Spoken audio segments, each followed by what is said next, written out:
Japan షిబియాలో Andhra dining ఉంది. Starting పూజ room ఉంది. చాలా బాగా పూజ చేస్తున్నారు వీళ్ళు. కిచెన్ అయితే చాలా నీట్గా ఉంది. రెస్టారెంట్ కూడా చాలా నీట్గా ఉంది. ఇక్కడ ఫుడ్ చాలా టేస్టీగా ఉంటుందని చెప్తే వెళ్ళాం మేము.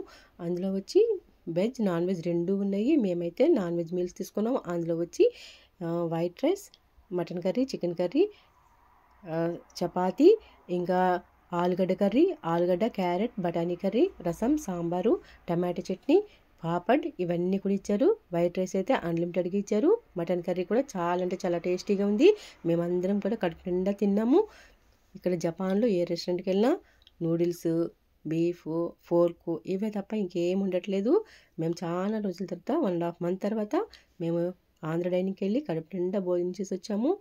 జపాన్లో ఉన్న వాళ్ళు ఎవరికైనా సరే ఈ రెస్టారెంట్ తెలియకపోతే జపాన్ షిబియాలో ఉంది ఆంధ్ర డైనింగ్. అక్కడికి వెళ్ళి కడుపు నిండా భోజనం చేసి రండి. చాలా అంటే చాలా టేస్టీగా ఉంటుంది.